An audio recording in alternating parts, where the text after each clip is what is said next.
Hi guys. I hope you're having a good day. I'm sorry it's so late. I just time got away from me today. So the book that I'm going to read to you today is called Emmanuel's Dream. And if you look at the cover, you'll notice that Emmanuel is missing part of his leg.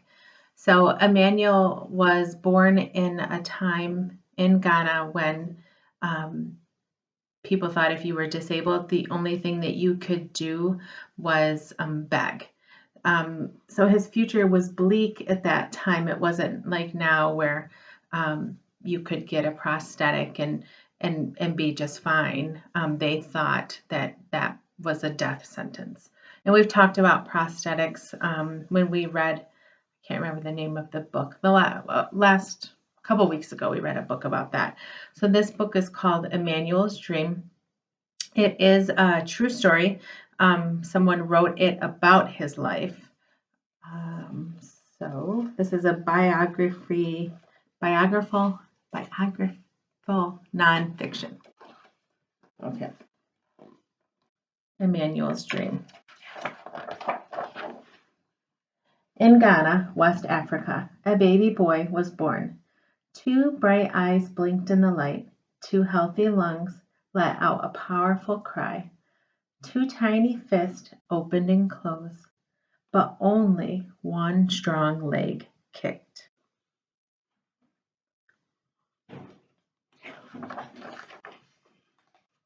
Most people thought he would be useless or worse, a curse.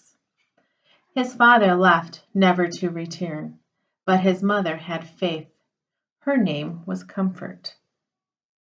And she named her first child Emmanuel, meaning God is with us.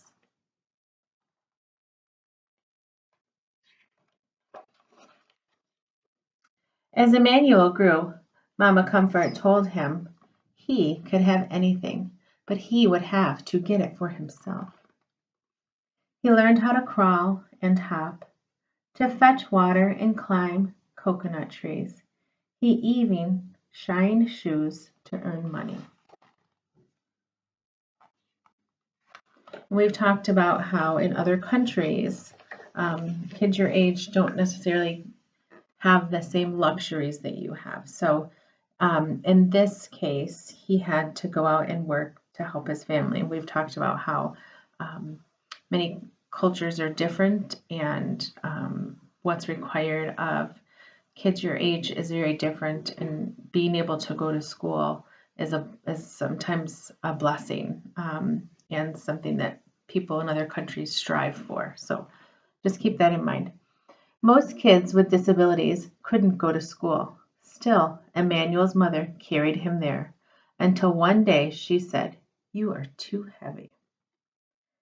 From then on, Emmanuel hopped to school and back, 2 miles each way on one leg by himself.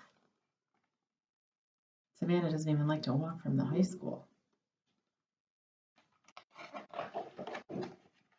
At first, nobody would play with him, so Emmanuel saved his money and bought something none of his classmates had, a brand new soccer ball. Of course he would share it, if he could play too. Lunging and spinning on crutches his grandmother had found for him, and kicking the ball with his good left foot, Emmanuel earned their respect.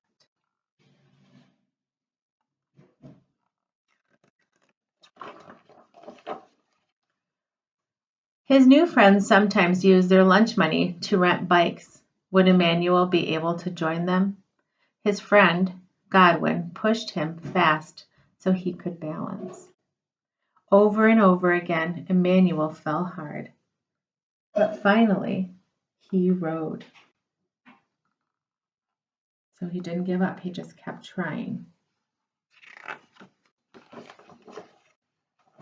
When Emmanuel was 13, Mama Comfort got very sick. She could no longer sell vegetables at the market, and Emmanuel's sister and brother were too little to work.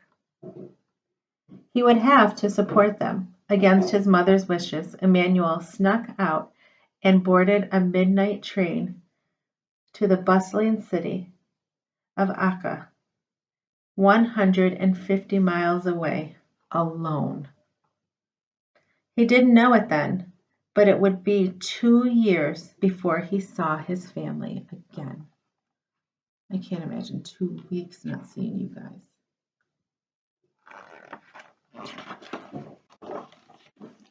Emmanuel arrived full of hope. There were so many people, but no one would hire him. Shopkeepers and restaurant owners told him to go out and beg, like other disabled people did. Emmanuel refused. Finally, a food stand owner offered him a job and a place to live.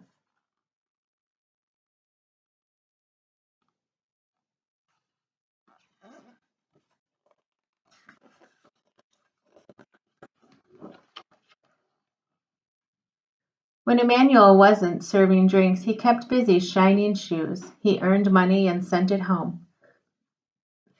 One morning when Emmanuel went to buy shoe shining supplies, the shopkeeper thought he was there to beg and scolded him. Another word for yelling at him. Insulted, Emmanuel slammed his money down on the counter. The shopkeeper apologized, but Emmanuel would never forget.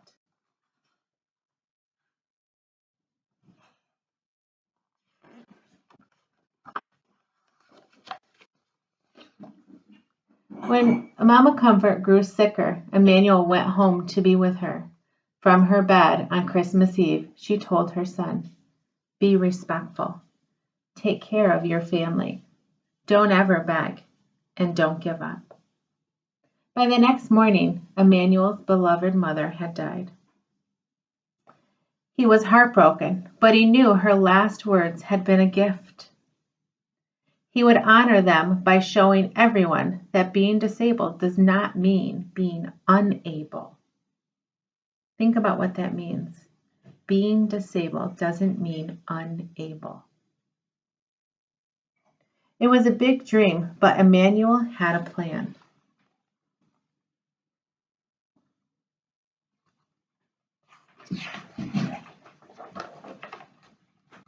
Emmanuel had a sharp mind, a bold heart, and one strong leg. All he needed was a bike. At first, no one would help him. They thought his plan to bicycle around Ghana was impossible. Then Emmanuel wrote to the Challenged Athletes Foundation, all the way in San Diego, California. If we were in school right now, I would show you on a map where California is and where Ghana is. It's very, very far away. Think about when I showed you on the map where the United States were the colonies and where England was. It's even farther.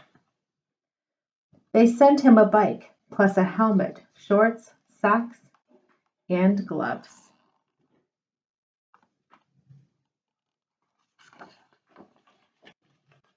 Emmanuel started training for that long ride. He persuaded the king of his region to give him a royal blessing. He went door to door asking for additional support. Finally, he hired a taxi to follow him with drinking water, a camera, and his best friends.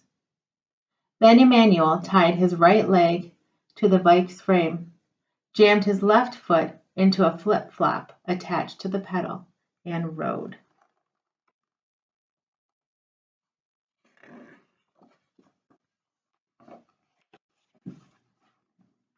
Emmanuel pedaled through the bustling city. He pedaled through rainforest, over rolling hills, and across wide, muddy rivers. He pedaled past forest and plantation farms, and through the market of Kumasi. He pedaled as trucks roared past on the narrow highways, and wild animals stalked his thoughts. He pedaled through vast grasslands and into the ancient city of Tamal. He rode up, down, across, and around his country, proudly wearing the colors of its flag.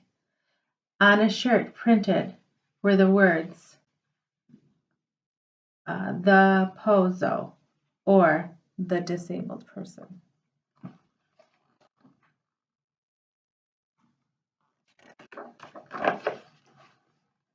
Along the way, Emmanuel talked to those with physical challenges and those without, to poor farm mart workers and wealthy owners, to religious leaders, government officials, and reporters. He wanted everyone to see him and his disability. He wanted everyone to hear him and his message.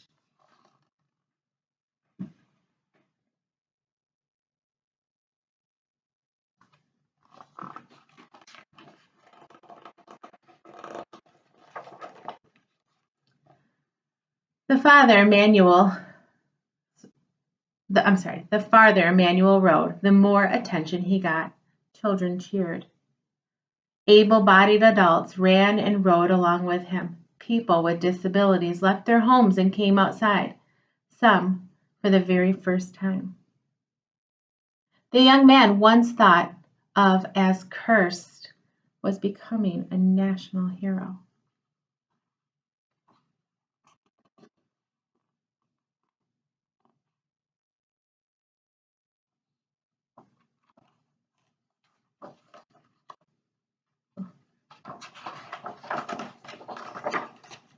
He completed his astounding journey pedaling south to the sea and back up to Accra, nearly 400 miles in just 10 days. But Emmanuel's success goes even further than that. He proved that one leg is enough to do great things, and one person is enough to change the world. Okay, so there is an author's note, and I haven't read one in a while, so I'm going to read it to you. But I want you to think about that first line that said, just because he was disabled doesn't mean he was unable. And the fact that Emmanuel, with all the cards stacked against him, was able to bring his nation together to watch him, a disabled boy who wasn't going to be anything or do anything but be a beggar, show that they could be more. So I want to think about that. Okay, the author's note. Emmanuel still isn't giving up. Since completing his first long-distance bike ride across Ghana in 2001, at the age of 24, he has competed in major athletic events, won international awards from Nike and ESPN, and carried the Olympic torch in Egypt in 2004. He starred in a documentary about his life called Emmanuel's Gift, and he also appeared on the Oprah Winfrey Show. In 2006, thanks in large part to Emmanuel's bike ride and his continued political activism, the Ghanaian Parliament passed the Persons with Disability Act, which states that people with physical disabilities are entitled to all the same rights as the rest of the country's citizens. I'm very happy for my disabled brothers and sisters in Ghana, said Emmanuel. But this is just the beginning. Today, Emmanuel continues to work on behalf of the disabled. He maintains a scholarship fund to help children with disabilities attend school, and he helps organizations distribute wheelchairs to those in need. In addition, he works closely with Ghana's government to pass laws protecting the rights of disabled citizens, and he speaks to political leaders and independent organizations and school children around the world to deliver the message that disability does not mean inability. To find out more about Emmanuel and his activities, including the progress of the school he is building for children with or without disabilities, it says you can visit a website called emmanuelsdream.org. So, a very good book. I hope you enjoyed it. I will put some questions to respond to the text, and I will post a video tomorrow. It's Poetry Month is coming up in April, so I found some super fun poems like The Dog Ate My Homework and I couldn't find my Xbox remote, and whatever happened to the batteries. So I'm excited to read you some of those for, I guess, Fun Friday, since we can't be together. So just look for the assignment on Google Classroom, and then tomorrow I'll post some funny poems. And I miss you guys, and I hope that you're doing well and getting some work done on Exact Path in math and in reading. Mrs. Weiner and I talked again last night, so we just really want to make sure you're doing everything you can. Just know we love and we miss you. Bye, guys.